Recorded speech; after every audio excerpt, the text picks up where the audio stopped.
Fala galera, tudo tranquilo? Bom pessoal, agora que nós já estudamos os fenômenos ondulatórios, a gente vai começar a estudar agora especificamente as ondas sonoras, ou seja, a gente vai entrar numa área da ondulatória chamada de acústica, que é a parte que está preocupada com o estudo do som. Então a gente vai entrar agora e vai estudar o som. Então pessoal, nós vimos que as ondas sonoras, o som, eles são compostos, a onda ela é uma onda mecânica e também longitudinal. Nós vimos isso. Então o som é uma onda mecânica e longitudinal. Então as ondas sonoras são ondas mecânicas e longitudinais, nós já vimos. Ser mecânica significa que ela precisa de um meio material para se propagar. Então a gente viu o exemplo, por exemplo, no espaço, o som não consegue se propagar, porque lá não tem meio material, lá é o vácuo. Então, isso que quer dizer ser mecânica.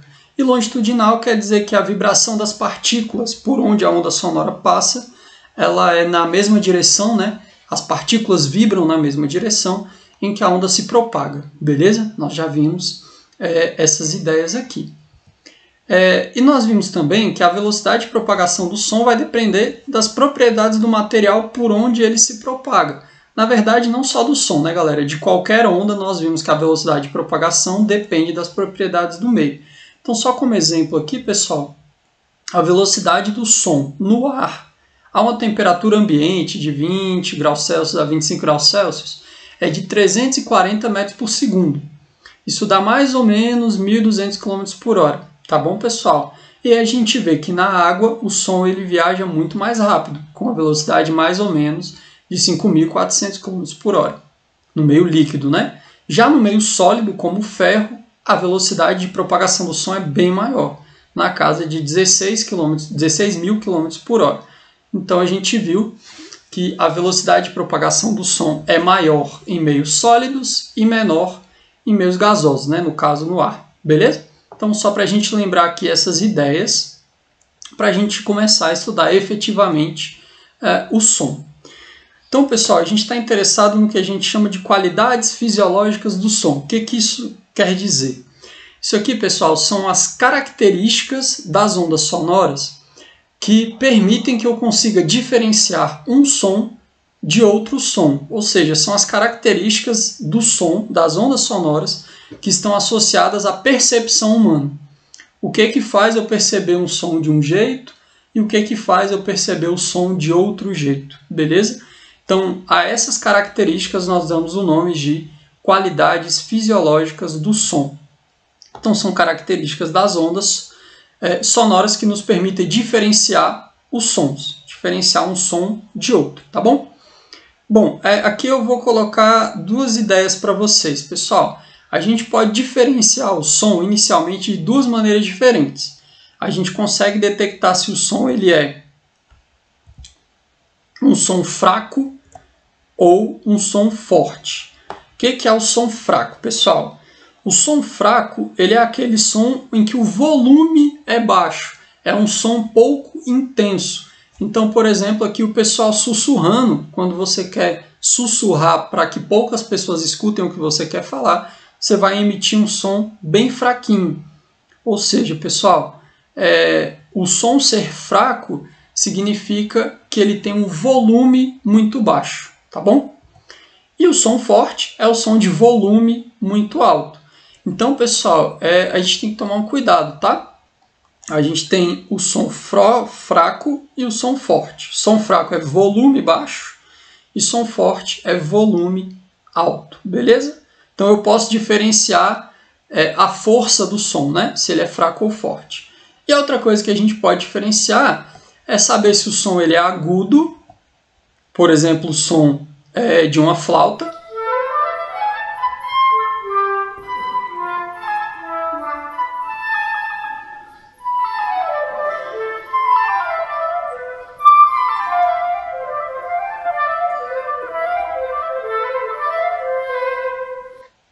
Então, pessoal, o som dessa flautinha ele é um som bem agudo, Ou a gente pode perceber o som ser o contrário, que é ele ser um som bem grave.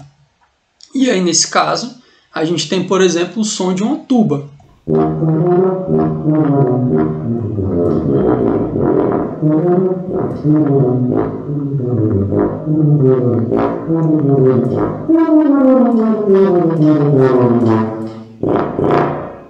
Então, galera, basicamente a gente diferencia os sons em ser fraco ou forte. Isso está relacionado com o volume do som. E a gente também diferencia o som em sendo grave ou agudo, beleza? Agora o que eu quero mostrar para vocês é quais são as propriedades do som que faz com que ele seja fraco, forte, grave ou agudo. Então, quais características das ondas sonoras fazem com que ele apresente cada uma dessas características aqui, beleza?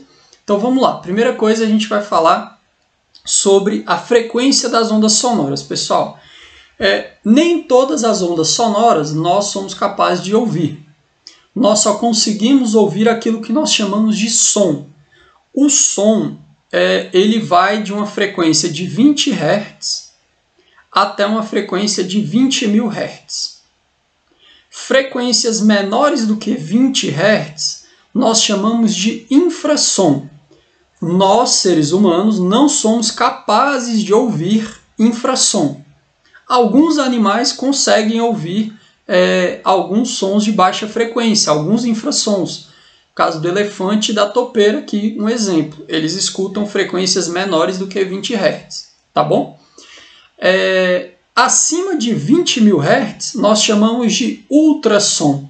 Nós também não conseguimos ouvir ondas de ultrassom, tá, pessoal? Mas existem animais que conseguem ouvir ultrassom sim, tá? Cães e gatos, eles conseguem ouvir um pouco de ultrassom. Golfinho, morcego, algumas baleias, como a orca, elas se comunicam através de ondas de ultrassom, tá, pessoal? Nós ouvimos o que nós chamamos de som, que é a onda sonora que vai de 20 Hz até 20.000 Hz, beleza? Então nós vamos chamar de som apenas ondas sonoras que tenham frequências entre esses dois valores, 20 Hz a 20.000 Hz, beleza? Bom, qual característica permite que eu distingua um som grave de um som agudo? Essa característica, pessoal, nós chamamos de altura do som. Então nós temos o som grave. O que é o som grave? O som grave ele é um baixo. A gente fala altura justamente isso. O que é um som baixo? É como se fosse o som de um baixo mesmo do instrumento. Ele é um som muito grave. Pessoal, o que faz um som ser grave? Ele possuir frequência muito pequena, tá, pessoal? Então, uma onda sonora com frequência muito baixa, perto dos 20 Hz aqui, por exemplo, é um som grave. E nós podemos chamar também de baixo. Então, as ondas de pressão desse som no ar, por exemplo, são ondas em que a frequência é muito pequena, tá bom? Na casa aí de 20 a 1000 Hz, por exemplo, é um som muito grave. O som agudo, ele é um som alto. O que significa ser um som alto? É um som que tem uma alta frequência. Então, mais perto lá dos 20.000 Hz. Então, quando a gente aumenta a frequência do som, ele se torna, a gente percebe ele como sendo um som mais agudo. Então, essas características que indicam se o som é grave ou agudo, nós chamamos de altura do som. E aqui, pessoal, tem um erro muito comum fisicamente falando. Quando, por exemplo, você está com um som lá no volume muito alto e alguém chega para você e fala assim, abaixa esse som, se você for considerar abaixa esse som de forma física, na verdade você iria tornar o som mais agudo. Mas a gente sabe que quando uma pessoa pede para você abaixar o som, na verdade ela quer que você abaixe o volume do som, né, pessoal? Então a gente tem que tomar cuidado para não ter essa confusão, tá? Então na física, o que é um som alto? Um som alto é um som que tem alta frequência, é um som muito agudo. As ondas de pressão elas oscilam muito rápido, uma frequência muito alta. O que é o som baixo? O som baixo é um som muito grave, é o som com baixa frequência. As ondas sonoras elas oscilam com uma frequência muito pequena. Beleza, pessoal? Então a gente tem que tomar esse cuidado para não se confundir com o senso comum do português, né? As palavras comumente usadas aí do português, tá?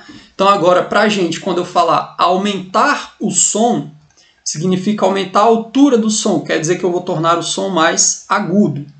Abaixar o som significa que eu vou tornar o som mais grave, beleza, pessoal? Então essa aqui é a ideia dessa propriedade do som chamada altura, beleza? Então, nós vimos que a altura do som está relacionada com a sua frequência, tá bom? Então é a frequência que me diz se o som vai ser alto ou baixo, agudo ou grave, beleza? Bom, visto a altura do som, pessoal, a gente pode falar um pouquinho aqui de música agora. Porque as notas musicais, elas se distinguem em ser notas mais graves ou notas mais agudas. E nós temos uma escala que diz pra gente um pouquinho sobre essas notas musicais. Essa escala ela é dada em intervalos musicais. Esse intervalo musical, pessoal, ele é dado pela razão entre duas frequências que você está comparando. Então, você pega uma frequência e compara com outra. Isso vai te dar um intervalo, e esse intervalo nós chamamos de intervalo musical. Por exemplo, se você pega a frequência de uma nota, divide pela frequência de outra nota, se isso der 9 oitavos, quer dizer que a segunda nota é um tom maior do que a primeira. Então, dividir deu 9 oitavos, significa que eu tenho um tom maior. Se você dividir a frequência maior pela menor e der 10 nonos, aí você tem um tom menor. E se você dividir e der o dobro, você tem uma oitava. Vamos entender isso aqui um pouquinho melhor. Olha só que interessante, pessoal. Aqui o que eu acho melhor de analisar é a nota Lá. Quando você tem aqui uma frequência de 110 Hz, essa frequência ela corresponde à nota Lá. Se você dobra a frequência para 220 Hz, você volta para a nota Lá. Só que você voltou para a nota Lá uma oitava acima. Então você aumentou uma oitava. Mesma coisa para passar para o 240. Você aumenta uma oitava. Então se você dobra, ou seja, se a razão aqui dá 2, quer dizer que você vai ter uma oitava acima da mesma nota. Você volta para a mesma nota. Agora, se você dividir aqui a frequência da nota Ré pela frequência da nota Dó, você vai ver que vai dar 9 oitavos. O que isso quer dizer? Quer dizer que a nota Ré é um tom maior do que a nota Dó. Beleza, pessoal? E existem vários outros termos aqui da música, mas isso aqui é só para vocês entenderem que existe esse intervalo musical. E aí, quem tiver interesse pode dar uma pesquisada aí nas tabelas de intervalos musicais, que nós temos vários outros nomes aqui para vários tipos de intervalos diferentes, para você ter uma construção mais sofisticada musical. Beleza, pessoal? Mas aqui são os mais comuns: tom maior, tom menor e oitava. Beleza? Então, intervalo musical, ele é uma relação entre as frequências que vai me dar uma relação musical entre as notas que você está trabalhando. A cada nota você tem um conjunto de frequências associadas, né? Para cada nota você tem mais de uma frequência, porque você pode ter mais de uma oitava acima ou mais de uma oitava abaixo. Beleza, pessoal? Então, essa que é a ideia. E aqui, pessoal, quando a gente está aumentando a frequência, nós estamos tocando a mesma nota, só que mais aguda. E quando eu estou diminuindo a frequência, eu estou tocando a mesma nota, só que mais grave, né? Mais baixa. Beleza? Então, intervalo musical está relacionado também com a frequência da onda sonora, beleza? Ela vai estar relacionada com quão agudo é a nota ou quão grave é a nota, é a frequência da onda sonora emitida. Beleza, pessoal? Essa que é a ideia.